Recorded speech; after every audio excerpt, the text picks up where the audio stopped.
Risk? Of course there's risk, but nothing ever worth pursuing ever came without risk. Reality is what we perceive.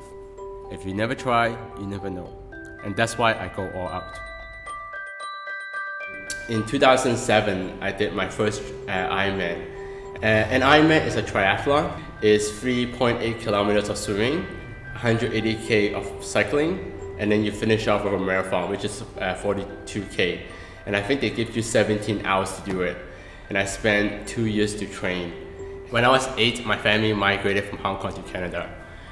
2 years afterwards, when I was 10, it was the first time my family see the family doctor. Some of my the blood test was a bit high, so they decided to send me to a hospital for sick children in Toronto to do more testing. And that's when they find out that I had a liver tumor. The doctor decided to do a transplant. At that time, the doctor expected me to give me 6 months to live. And right now, I have the transplant for over 21 years. So many people have just one life to live, but I feel like I got a second chance. Because of that, I want to live life without regret.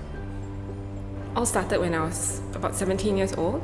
My first mission trip was to Cambodia, and then after my A-levels, I went by myself to Nepal. Stayed about 6 weeks by myself in an orphanage with some missionaries. When I came back, it was just a whirlwind of events that happened. I published my first children's book, and it raised enough funds to build an orphanage in Nepal. Unfortunately, just a short while after, I struggled a lot with depression, and that was a difficult time of my life. After that, I actually picked up triathlon, and when I did that, I recovered so quickly. I almost felt it was a breakthrough for me in so many realms of my life. But one day, when I just sat back and looked at what I was doing, I really struggled with the spiritual meaning, as silly as it sounds, the spiritual meaning behind the sport, because I couldn't reconcile how I was doing humanitarian work and pursuing such an expensive sport at the same time. So one day, I just randomly Googled Christian triathlete, and I just happened to chance upon this guy's blog. And this person had liver cancer when he was 10 years old.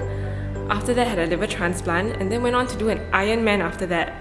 After the Ironman and doing international races and winning medals, he decides to put all that aside to pursue missions. So I was very encouraged and inspired by what he had written.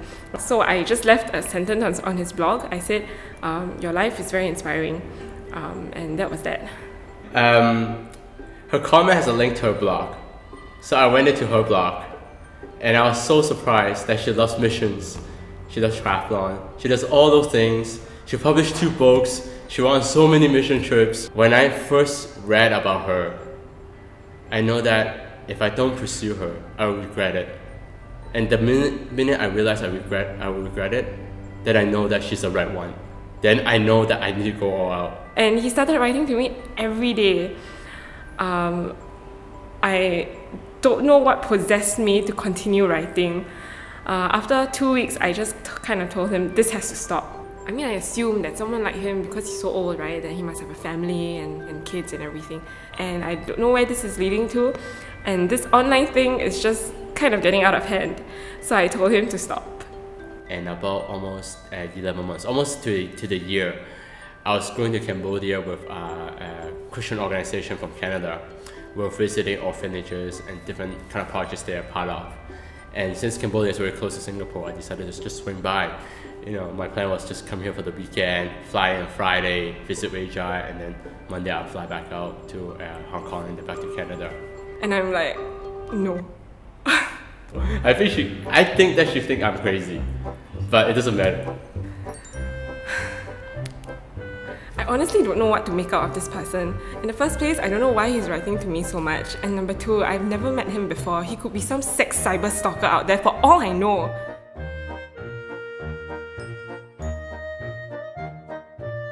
He says, "Oh, I think it'll be great for us to do ministry together sometime in future." And I'm like, I just still remember on the plane from Cambodia to Singapore, all I can think about is finally I get to meet this person. I was thinking to myself, this guy is so weird.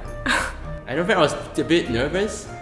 but she was so nice to me. I almost feel obliged to show him around because he's come all the way from Canada, right? So I have to be a good host. Meeting her parents, meeting all her friends, she's so nice to me. And I'm so stressed out because he's like here and I don't know what he's expecting, I don't know what he wants from me, and it's my birthday and everybody's there and I'm very, very overwhelmed. But all my friends and my family love him, but I don't even like him. And he's here telling me that, he hopes that there might be a future for us together and things like that. And I'm just like, I don't really know what to respond or say. Then the weekend just comes and flies by and finally he's going and I'm very relieved actually. So on Monday morning, he texts me at about 5:30 a.m. in the morning saying that he's about to leave for his flight at 6. And he texts me at 10 a.m., 4 hours later, telling me that he's still here. And I'm like, why? And he tells me that his plane broke down. And I'm very upset by this time because over the weekend I prayed to God and I said, God, you have to show me that a very clear sign that this person might be remotely special. Because everybody tells me that, he's a nice guy and everything, and I'm like, so I prayed again and I said, God, I need a second sign and I really need it to be a clear one for confirmation. So the next day he leaves and finally I feel like my life can resume again. And he says goodbye and all the parting words all over again. And then 4 hours later, I get another text message and he says that he's still here. So we have 4 people, but only 3 seats. So they kicked me out. I'm just utterly speechless and I just tell God like, okay, you win and now I'm listening. So that evening, Cliff takes me out and we have dinner.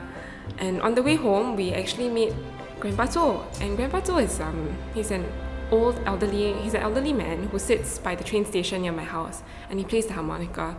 And over a long period of friendship, I sort of adopted him like my god-grandpa and helped him with his medical fees, etc. And I remember that evening, Cliff sat down next to him and talked to him as if he was his friend, like a long-time friend. I don't know why, I was talking to Grandpa Joe and she started to cry. I think she was very moved. I gave her a tissue just to make her feel better. I always suspected that maybe he might be putting up a front, maybe he's not genuine, maybe he's fake. But when I saw him reach out to Grandpa Zhou on such a deep level and they were having such a good time, I realized that this was a good man. And I think God knew that that was all I needed to see. On the way back to Canada, a non-profit organization offered a role to me. Of all the places they can send me, they sent me to Singapore. And they don't know about Wai Jia, so that was very surprising. It was a very clear sign for me that she's the right one.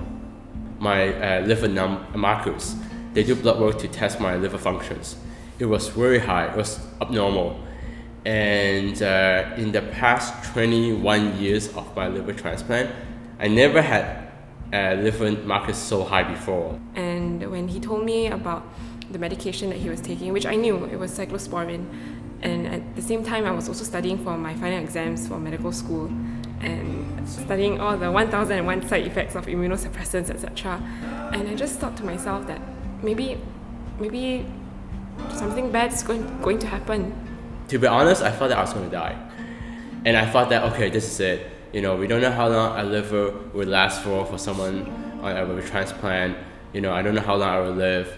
I think it was very difficult for me to accept. And in some ways, I think that I just felt that maybe it was just God's way of speaking to me and just testing my faith in a way. I think that day I went home very shaken. And I remember asking myself that, was I prepared for something like this in the future? I was thinking about a situation back a couple of years ago. I was pursuing a girl in Canada and her parents was really against it because of my liver transplant. They pretty much think I was going to die early, and that hurt me quite a lot. And then when the liver would lapse again, I thought about Wai Jia. So miraculously, his liver enzymes just went back to normal. The doctors couldn't explain it. They did an ultrasound, they even did a biopsy, which is very invasive, and everything just settled down and they couldn't explain why. And in my mind, I sort of just thought that maybe it was just a process for me to go through, to reconcile with myself, that these were things that I had to consider. We were writing again for the next 6 months, and he wasn't able to raise the funds because it was such a large amount. And then within the last couple of months, he just said, yeah, the non-profit organization was allowing him to come anyways because they needed the manpower. And I was just like, okay. All these couple of months, I had a lot of people telling me, those that I shared with, that I should reconsider. I think a lot of people around me expected me to marry a doctor or marry somebody within my field, and they thought that I would know better. Everybody was saying that, this is a person who is very high risk. Why do you want to choose somebody like that? But I thought to myself, is this how we make our choices? Does someone we love have to be perfect in every sense of the word before we make our decision? Is our decision based on a risk factor? Is our decision based on what is the probability of this person leaving you? And I thought to myself one day that I knew that if next week I had leukemia or something, that he would still want to marry me. And that's when I knew that this was the right person.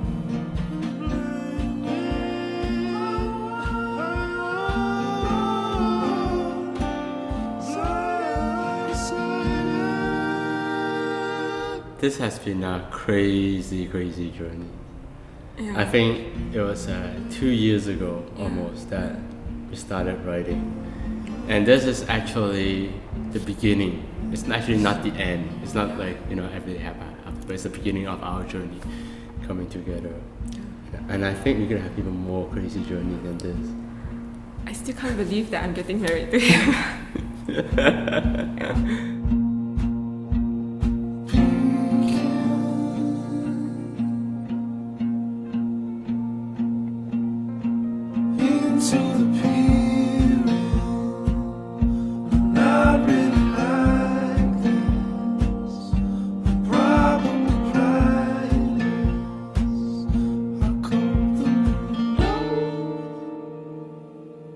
Crippled and slow.